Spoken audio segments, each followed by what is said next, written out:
Welcome to another quiet journey through time.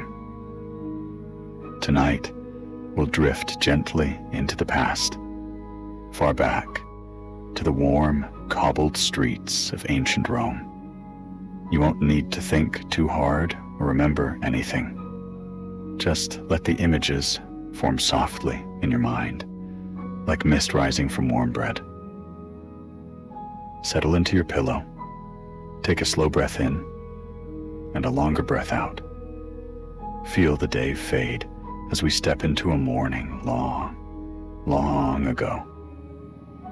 A peaceful morning in the life of a Roman baker. You may hear the soft rustle of olive trees, the distant clink of amphorae in the market, the low hum of early footsteps on stone streets. Let these quiet sounds guide you deeper into rest.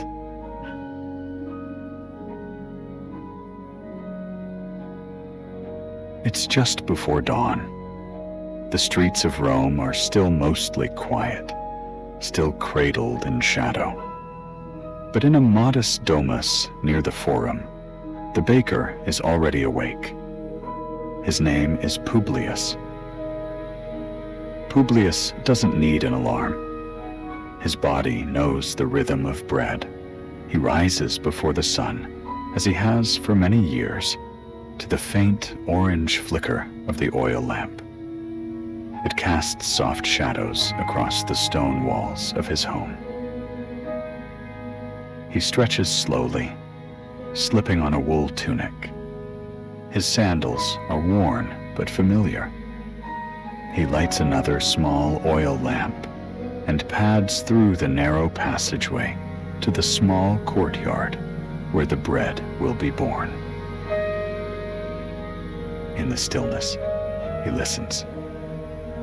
The crackling fire already murmurs in the bakery's clay oven. A young apprentice has arrived earlier, still to warm it. The baker nods, appreciative. No words are needed. The first job is preparing the dough. Last night, the grains were ground into flour using a rotary quern, a two-piece stone grinder turned by hand.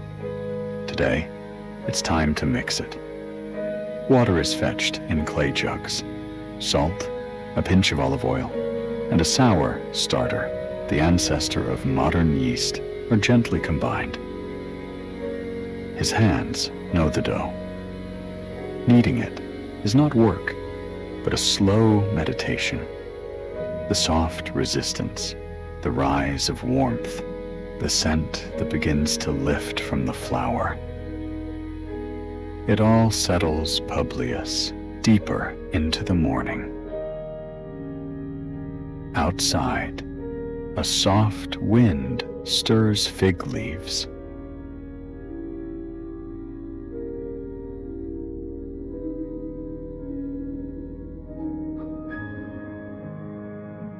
The Romans love their bread, and not just one kind.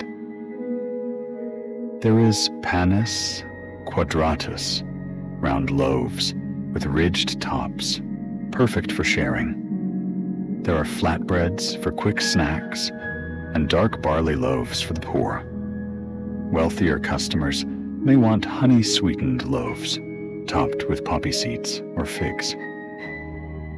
Publius prepares them all. He has his regulars, soldiers, housewives, even a senator's steward who picks up 20 loaves a day. Each one has a preference, and Publius remembers. His hands move rhythmically. The dough is shaped, scored, dusted. The oven's mouth glows brighter now. The apprentice gently pushes the loaves in using a wooden paddle. There's a special loaf today for a small wedding down the street. It's shaped like a crescent moon and dusted with coriander, a symbol of prosperity and fertility. Outside, The sun begins to gild the rooftops.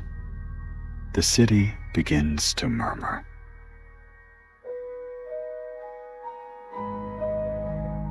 Once the bread is baking, there is time to clean and prepare the shop front. The bakery opens to the street.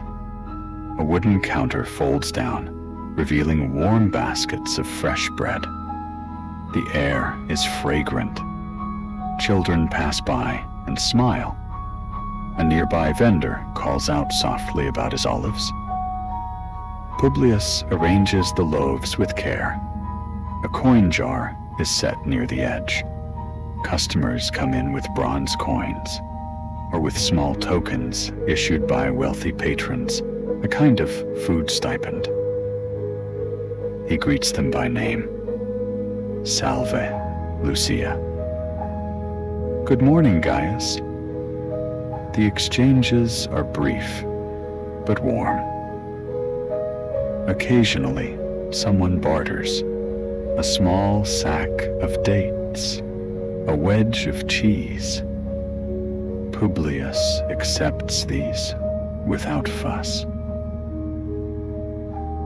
Through the day, he steps back often to rest.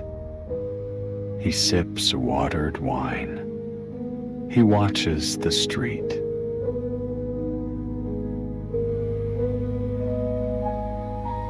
As the afternoon passes, the heat grows, but inside the bakery, it remains cool.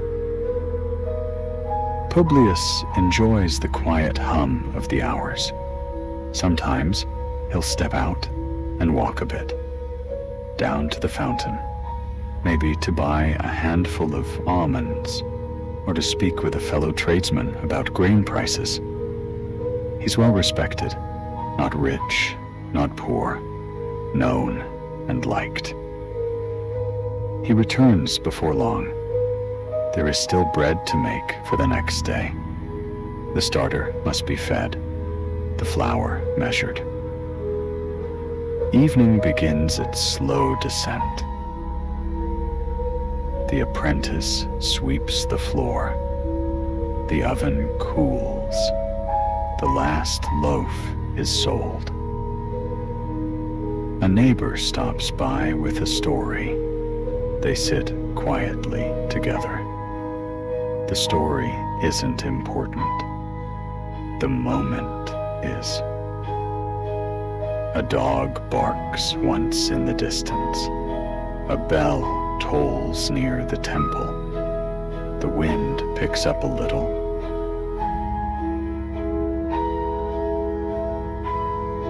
The fire is out now. The coals rest, like embers of the day. Publius sits alone for a while longer, enjoying the hush. The scent of baked bread still clings to the walls. It's a comforting scent, ancient, familiar. He washes his hands in a small ceramic bowl, wipes them on linen. His joints are tired, but satisfied. Before bed, he eats simply. A heel of bread, a little cheese, a few olives. He drinks water from a clay cup. Then he dims the oil lamp. Back in his sleeping room, the moonlight gently seeps through the high window. He lies down on a straw mattress, wrapped in a simple blanket. And as he closes his eyes, Rome hums outside softly, peacefully. Tomorrow will come again. More bread, more mornings. But for now, all is still. Sleep well, dear listener. Let the quiet rhythm of this ancient life lull you into rest. Good night.